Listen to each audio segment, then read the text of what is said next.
Hey there. Hope y'all are doing well, all things considered.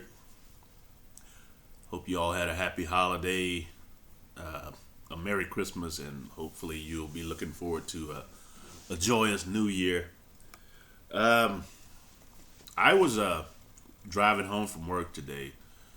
It's December the 30th, to be exact, 2019.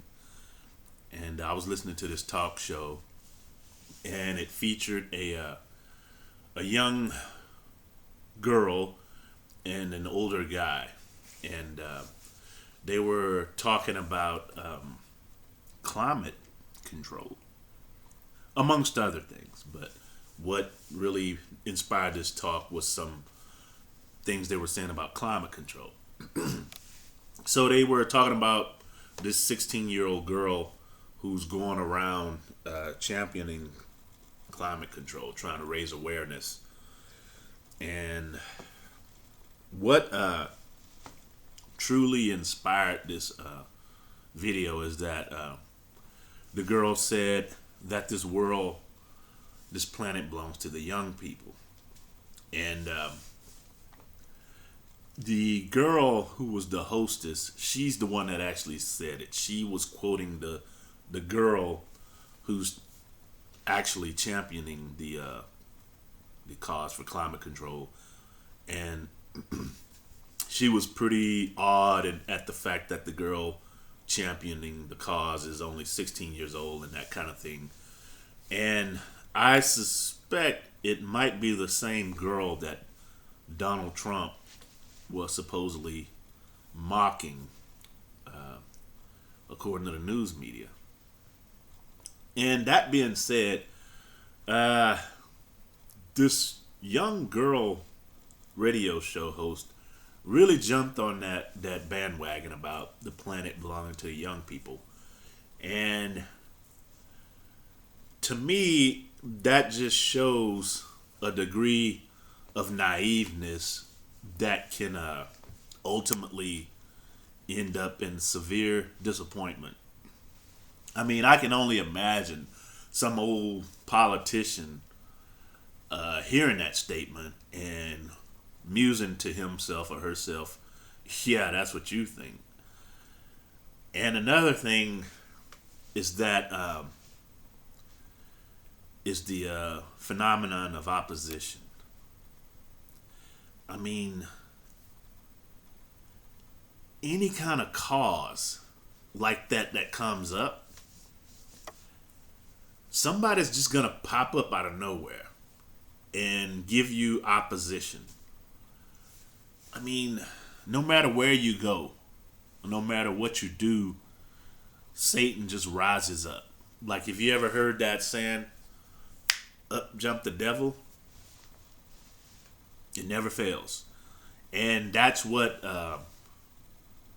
this young girl to have said that, um, that's what a lesson she probably hadn't learned yet, but is destined to learn, and it's a hardcore lesson to learn.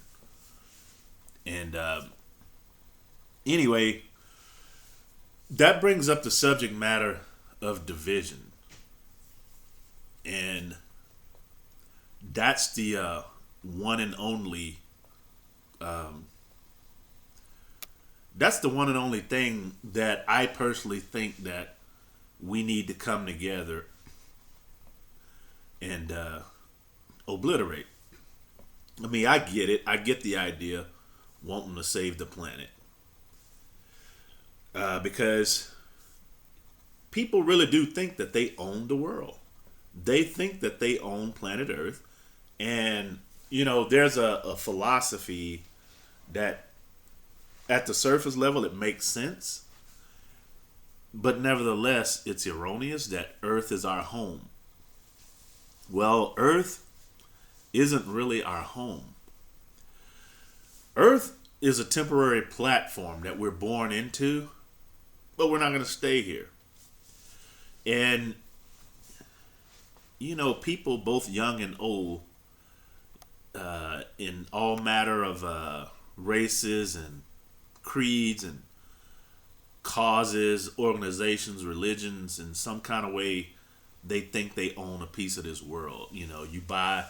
Some people will buy a house like the one I'm living in right now and think that they truly own something.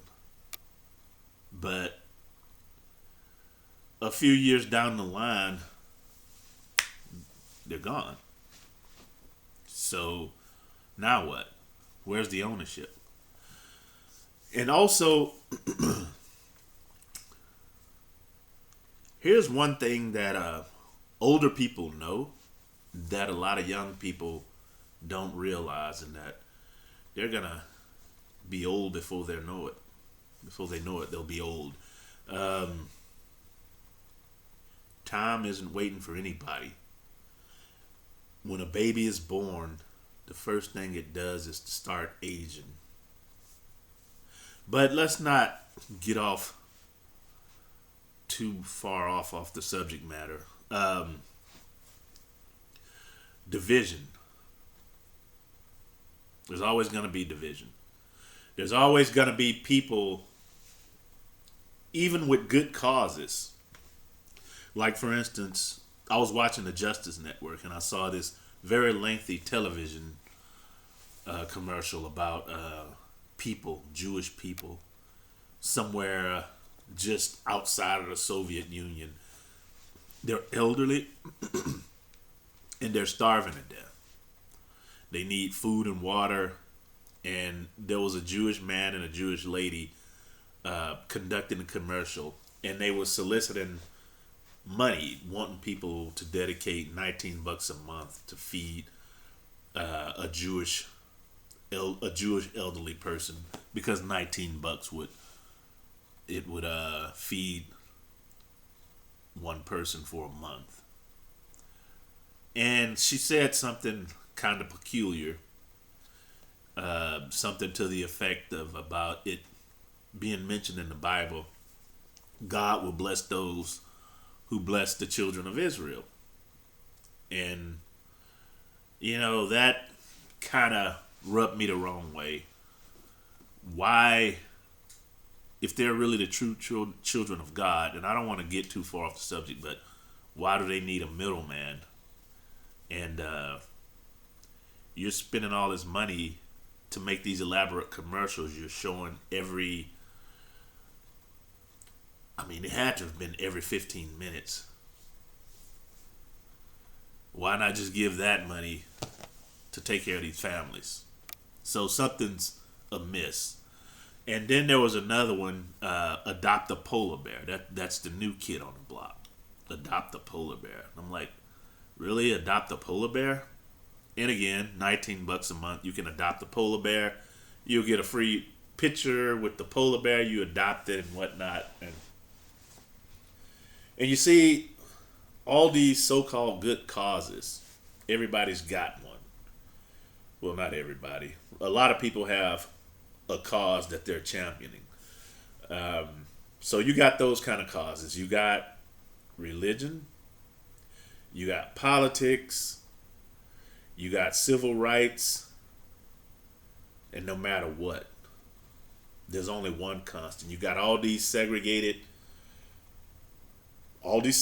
so-called good causes, but there's the one constant: opposition. Somebody's there to oppose what they're doing. And when it comes to things like climate control, you got plenty of political people that ain't really interested in having any part of that, and also wealthy. Far be it from them to dedicate a measure of their wealth. And that's something that they won't do. So they will oppose. They will figure out a way to sabotage. So, it's interesting. Kind of like you got, maybe 3,000 different types of religions in the world. You got your major ones like Christianity, Judaism, Islam. You got Hinduism, You got the Buddhists, but there are other religions too outside of those major religions, and they all have one thing in common. They all seem to somehow share the same type of devil, a serpent. They all have opposition. So I got to thinking. I mean, I don't want to necessarily say what's the point, but I do want to say we should try our best to live our best life without really harming anybody. But that being said, what if, these charities actually worked? What if there was no opposition and these charities actually worked to some degree? But what would that do as far as the aging of the planet anyway? What good would it do? Like all things physical eventually must come to an end. The ancient Egyptians, they realized that Earth was a temporary platform. They didn't call planet Earth home. They saw that it was like a wait station. So they can, they get here, they're born into this world, they're here for a brief period of time, and then they believe that they ascended to another level of existence and higher level of living. Which makes sense because, nobody's here forever. So, but all things physical, because it's the way physicality was designed, come to an end. In other words, it experiences death. Physicality is capable of experiencing death. So when the earth ages in whatever, earth years are supposed to be, and the earth is somewhere, the equivalent to being a senior citizen, and it's about to kick the bucket. What next? What will we do next? This is why nobody owns the planet. And the planet is destined to run its course. It has a shelf life. Who knows when that will be, but when it would, take its last breath, but it has a shelf life. And what that means for humanity, I don't know. But back to the opposition. It's interesting because in the Bible, and we all know, especially Christians, it talks about the Battle of Armageddon. And then you go read into the book of Revelations and it talks about the end times and how this particular existence has to come to an end. And this earth has to come to an end, but it does say that God will create a new heavens and new earth. So that being said,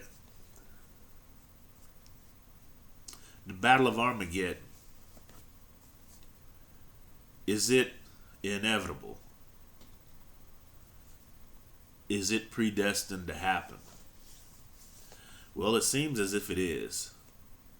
Because if you look at everything people are doing, whether it's trying to raise awareness of climate control, trying to save Jewish people, trying to save polar bears,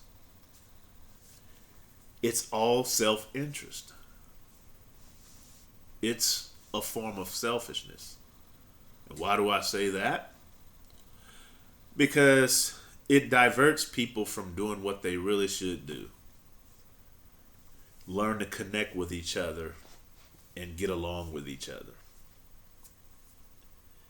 And if that were to happen, then the Creator himself would intervene. But one of the reasons why people won't connect with each other is because They're disconnected from each other. And the only way they can connect with each other is to connect with the Creator first. Spiritually speaking, you have to connect first with the Creator before you can truly connect, have a spiritual connection with another human being. And there are people out there that claim to have spiritual connections with other people, but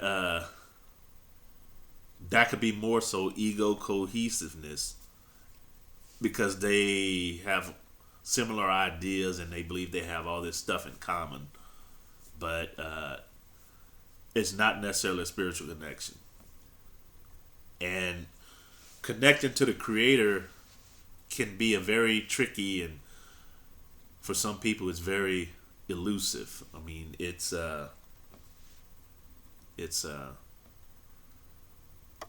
for all appearances, it doesn't seem like it's an easy thing to do, but it has to be done. And also, what's interesting about this girl saying that the planet belongs to the young people,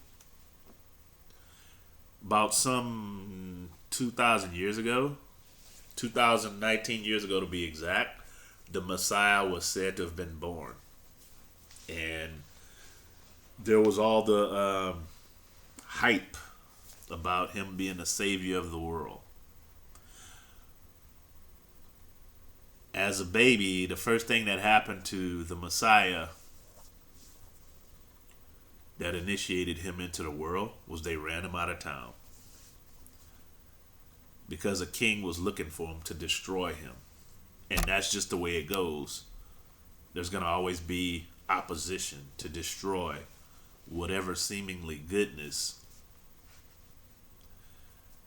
people tend to come up with, if it has nothing to do with connecting people spiritually as a whole and ending human division.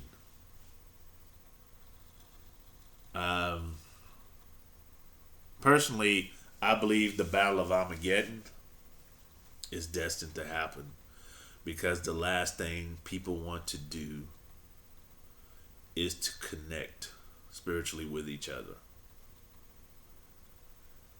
There are a few out there, I believe that, but for the most part, everybody is selfish with their own self-interest. And if connecting with other human spirits mean they have to give up a measure of whatever they have, whether it be wealth or whatever they believe they have to give up, that in their minds they worked so hard to achieve or to get, they're not going to want to connect. And it's kind of scary. It seems as if the Battle of Armageddon is inevitable. I mean, the Messiah himself,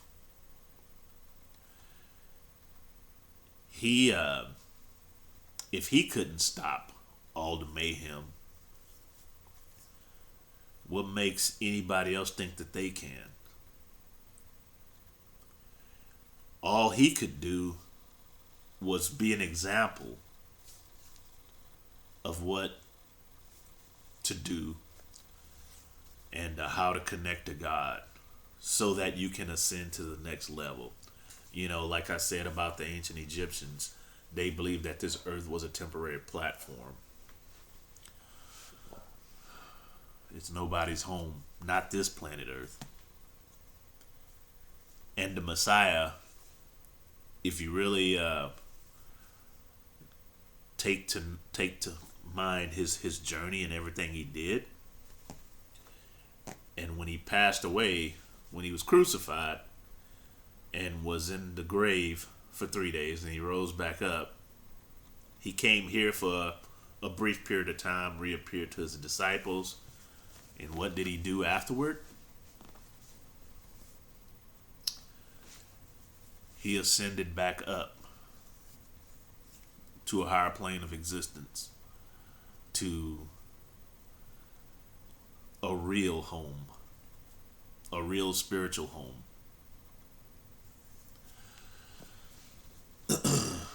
So, again, hopefully this didn't come across as a lot of doom and gloom, but again, do your best to live your best life. Understand this planet as we now know it belongs to nobody. Nobody's going to be here forever, not even the young folk. There will always be opposition. Satan is always there, waiting in the wings. So, again, try your best to live your best life. Thank you for your time. Subscribe to the Spiritology television network. If you know anybody that might be interested in these kind of talks and videos, urge them to subscribe, share the link. Thank you for listening, and God bless.